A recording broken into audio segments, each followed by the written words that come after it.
Hey everyone, this is Lomi, and today I'm dressing up my doll Rhyllyn to make him presentable again. I've been freshening up everyone in my collection to get them looking nice, and part of that starts with pressing clothes so they aren't so wrinkled after being in storage. They've also picked up a lot of fuzz and stray fiber from wigs, so I lint roll Rhyllyn's outfit first.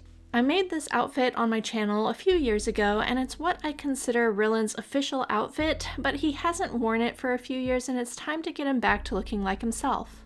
One thing I'll be investing in for the coming year is a small ironing board and a mini iron because tiny clothes are hard to work with, especially when I need a pressing cloth. Unfortunately, the fabric I used was polyester because it was all I had in the textures I wanted, and that makes it harder to press. I have a love-hate relationship with polyester, which is to say local stores love to sell it and I hate it. But as businesses have closed and it gets harder to buy fabric locally, my options are really limited. I find polyester often needs lots of steam to release wrinkles, but it can't handle heat, and that makes it frustrating to work with when all you have is a typical iron.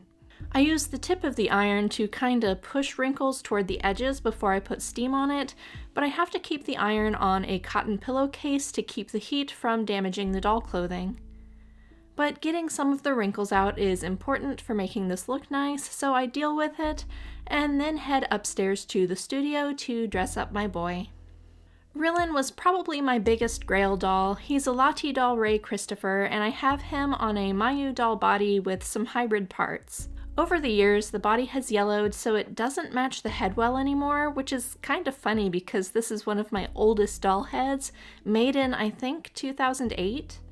His lizard arms and hands are custom sculpted and cast by me, and his legs are from Resin Soul, but I made epoxy caps for the thighs to make them fit the hips. The epoxy parts are ugly, but they do the job, and no one can see the mismatch in all the colors once he's dressed. I may revisit these parts someday, but it's low priority right now. He looks good when he's all put together. I still like his wig, even if it's redder than what it should be canonically.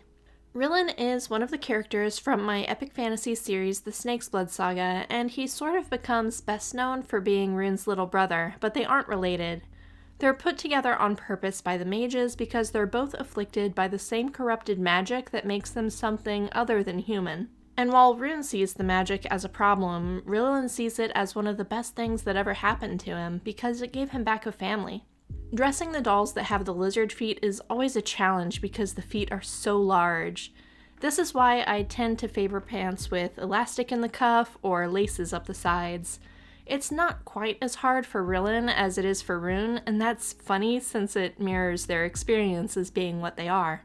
Even though Rhyllyn is incredibly sweet, very much an innocent cinnamon roll type character, he's kind of forced into a role as a child soldier due to his magic.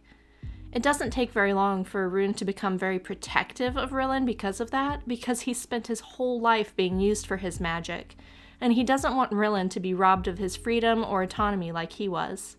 I've often considered trying to make an older version of this character too, since there's a little bit of a time gap between books 4 and 5, but then we start getting into the more dolls territory and I just don't know if I want to undertake that, especially when I already have a lot of unfinished projects. I don't really have a specific time period for which the characters from this series are shelled as dolls. Like I would say most of them are mid-series portrayals of the characters. But not all of them because, spoiler alert, not all of the characters I have as dolls make it that far. My favorite part of Rhyllyn's outfit is still his hat, partially because of a scene in the 4th book, which is their first bonding moment. Rune has been tasked with finding clothes for the boy because the army has nothing, and along the way Rhyllyn works up his courage to ask for a hat. It's a moment that brought them together, but it's also a sort of sad and hard moment because it's a glimpse into what both of them have lost. So Rhyllyn definitely can't go anywhere without his hat. Right away he looks better all dressed up, a bit more intentional and complete, and it's nice to see him looking like himself again. The table where I dressed him up sits underneath some prints of the cover art I drew for the series, and I found it kind of interesting to be sitting there at the end of the year when I'll be changing the book covers at the beginning of January. I still love these illustrations, and I'll be reusing them as cover art in the future, but some of them need freshening up first. giving Rhyllyn some freshening up while I have that in mind made for an interesting juxtaposition, but it's inspiring too. But in spite of ironing his outfit, he's back on his shelf for now and he's sitting down, so he'll get his clothes wrinkled up again soon. Oh well. That's all for today though. Thanks for watching. Bye.